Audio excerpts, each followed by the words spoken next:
샬롬 샬롬 샬롬 샬롬. 하나님 사랑합니다. 여러분 주 안에서 사랑합니다.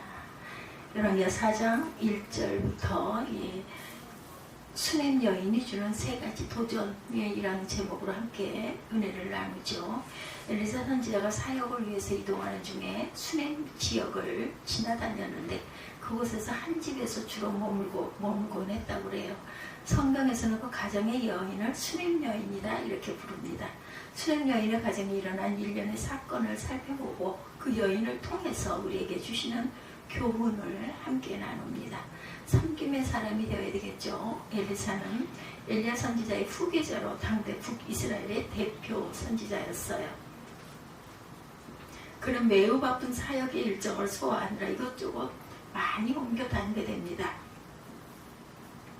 그가 자주 다니는 행로 중에 수넴성을 지날 때 엘리사는 한 집에서 자주 머물고 음식을 청해서 먹곤 했다고 그래요. 그 집 주인은 엘리사에게 음식을 대접하는 것을 매우 기쁘게 여기고 친절하게 대접을 합니다.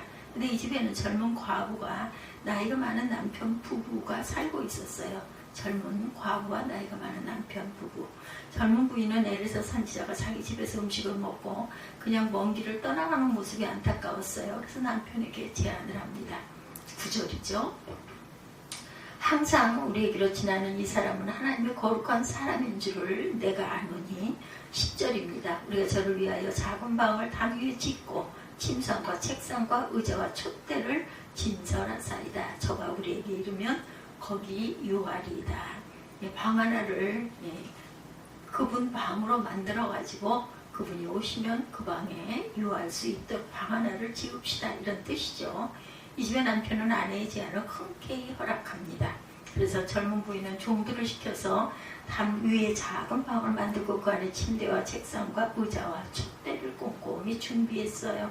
작은 방이 완성된 후에 엘리사가 길을 지나가다가 그 집에서 식사를 하게 되죠. 근데 이번에는 자신을 위해서 작은 방이 준비되어 있다는 것을 알고 그 집에서 머물게 돼요. 엘리사는 방 안에 들어가 침대에 누운 채로 방 안을 둘러봅니다. 그리고 그의 마음에 깊은 감동이 밀려왔어요. 방을 만들어 준 것도 고마운데 침대와 책상과 의자와 촛대까지 준비해 놓은 부인의 섬김이 너무나 감사했던 거죠.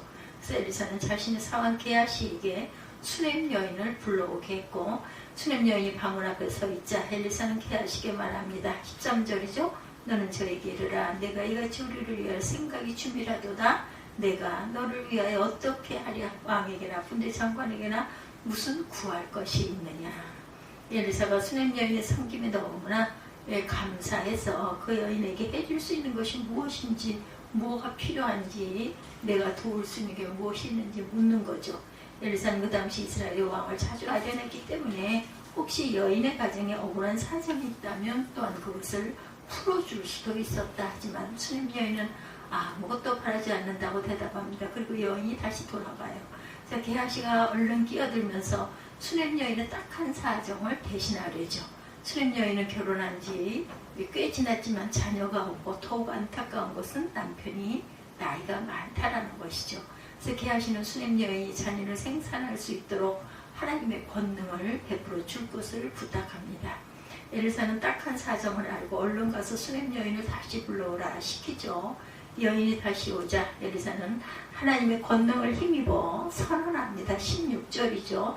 1년이 지나면 내가 아들을 낳으리라. 여인은 엘리사의 말을 믿지 못한다는 듯이 말하기를 내 주 하나님의 사람이여 당신의 계집종을 속이지 마옵소서. 왜냐하면 남편이 나이가 많기 때문에 잉태가 불가능하다. 그러나 천지를 창조하신 하나님께서는 불가능이란 있을 수가 없죠. 엘리사의 입을 빌어 하나님의 수넴 여인에게 자신을 생산하도록 권능을 행합니다. 그래서 얼마 후에 수넴 여인은 기적으로 임신을 했고 또한 1년이 되는데 정말 아들을 낳아서 품에 안게 되죠. 수넴 여인은 자녀를 바라는 마음 때문에 엘리사를 급히 대접한 것이 아니었어요. 엘리사가 하나님의 거룩한 선지자였기 때문에 엘리사를 지극히 정성으로 섬기고자 했던 것이죠.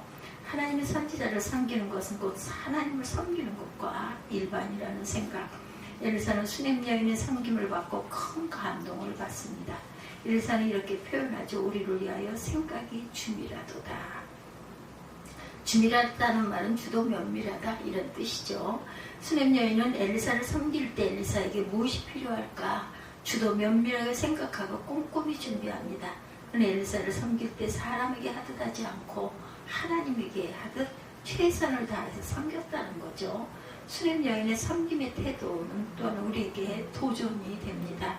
우리가 다른 사람을 섬길 때 수냄 여인처럼 주민한 생각을 가지고 섬기고 있는지, 그 사람의 입장에서, 그 사람의 눈높이에서 정말 그 사람에게 필요한 것이 무엇인지를 곰곰이 생각해 보았다라는 것.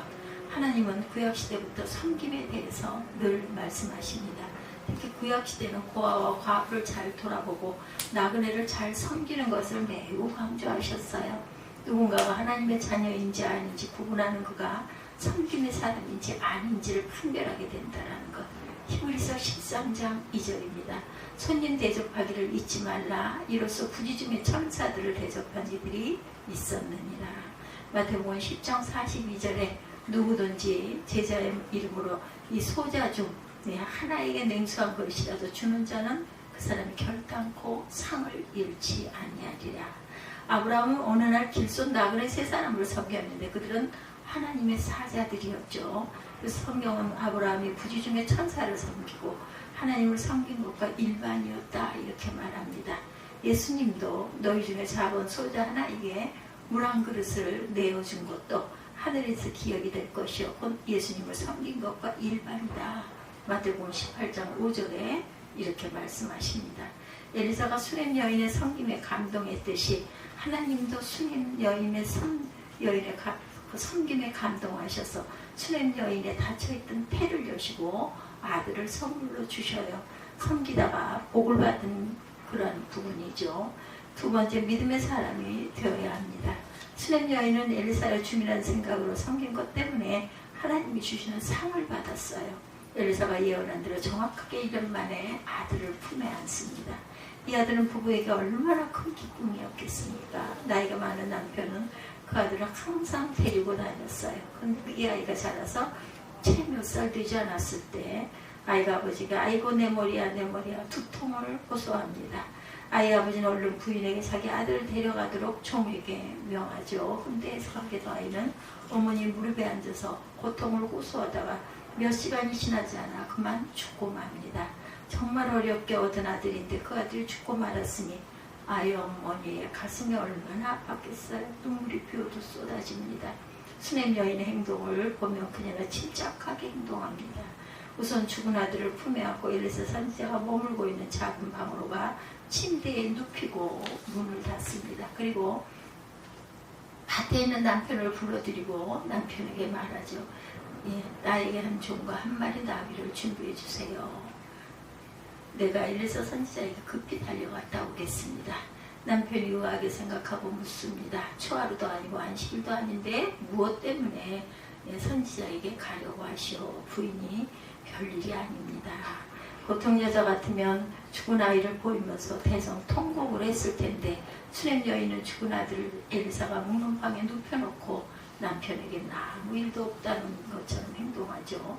수냄 여인이 일단 나이가 많은 남편에게 아들의 죽음을 알렸을 때 남편이 받을 충격이 걱정이 됐어요.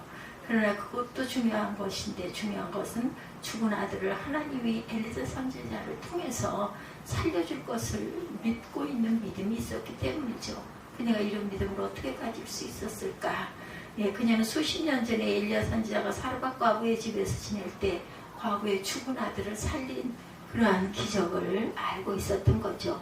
그리고 죽은 자를 살려냈던 엘리야의 권능이 엘리사 선지자에게도 임했다라는 것을 믿고 있었던 것입니다. 그래서 수냄 여인은 하나님이 능히 자기 아들을 다시 살려주실 것이다 라는 믿음을 가지고 죽은 아들을 엘리사의 침대에 눕혀놓고 믿음의 눈으로 바라본 것이죠.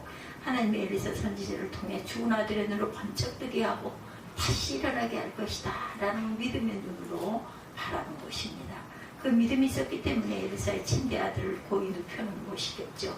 죽음을 기정사실로 받아들였다면 남편을 불러서 장례 절차를 밟았을 거예요. 그러나 수렘 여인에게는 죽은 아들이 살아나는 모습을 바라보는 믿음의 눈이 있었던 것이다. 히브리서 11장 1절에 믿음은 바라는 것들의 실상이요 보지 못하는 것들의 증거다 말씀하십니다. 수렘 여인의 믿음은 우리에게 큰 도전이 됩니다. 오늘 우리도 이와 같은 믿음의 눈을 가져야 할 줄 믿습니다.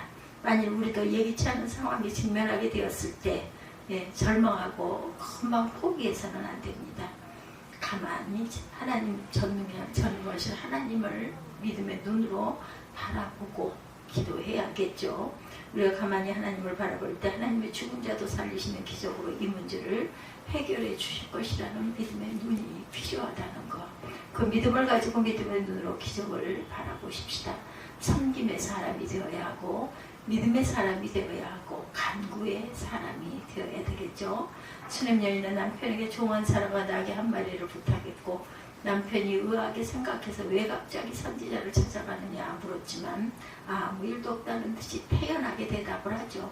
그리고 곧장 쉬지 않고 엘리사 선지자에게 달려가 엘리사 선지자의 발을 끌어안고 하소연합니다.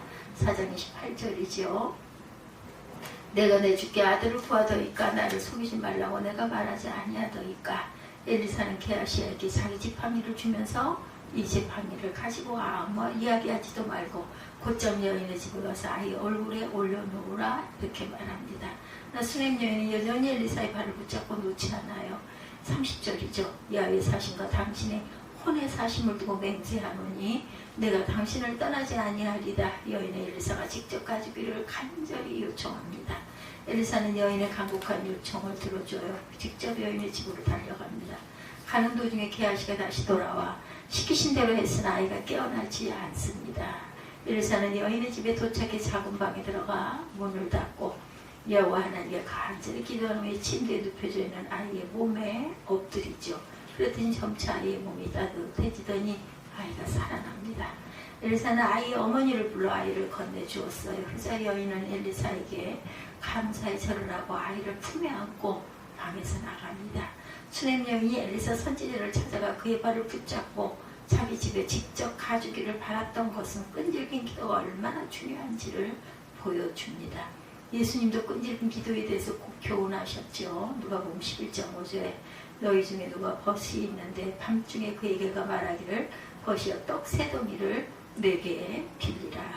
내 벗이 여행 중에 내게 왔으나 내가 먹일 것이 없노라 하면 저기 안에서 대답하이르되 나를 괴롭게 하지 말라. 문이 이미 닫혔고 아이들이 함께 나와 침소에 누웠으니라 내게 줄 수가 없노라 하겠느냐. 내가 너에게 말하노니 비록 벗됨으로 인하여서는 일어나 주지 아니할지라도 강청함을 인하여 일어나 소용대로 주리라. 우리에게도 수렘 여인이 보여주었던 끈질긴 기도의 자세가 필요합니다. 야곱의 이름이 이스라엘로 바뀐 것은 그가 하나님께 복받기 전에는 절대로 천사를 놓지 않으려고 했던 끈질김, 그리고 천사가 환도뼈를 쳐서 위골되고 아픈데도 천사를 놓지 않았던 그런 끈질김, 강청하는 기도를 통해서 새 이름을 받게 되죠. 오늘 우리의 이름도 야곱, 내 수단과 방법으로 무언가를 이루려는 야망에서 벗어나고 이스라엘, 하나님께 강청하는 기도, 끈질긴 기도를 통해 하나님의 지혜와 권능을 경험하는 이스라엘로 바뀌게 되었다는 거죠. 수렘 여인처럼 야곱처럼 강청하는 기도, 끈질긴 기도의 사람이 되시기를 주님의 이름으로 축복합니다. 그래서 영적으로 이스라엘의 이름을 소유하시기를 축원합니다. 오늘 수렘 여인을 통해 우리는 세 가지 도전을 받아요. 첫째, 우리도 수렘 여인처럼 주밀한 생각을 가지고 이웃을 섬기자. 그것은 곧 주님을 섬기는 것이 되고 그로 인해 복을 받을 것이다. 둘째, 우리도 수렘 여인처럼 믿음의 사람이 되어야 합니다. 죽은 자도 살리시는 하나님의 권능을 의지하고 믿음의 눈으로 기적을 기대해야 한다.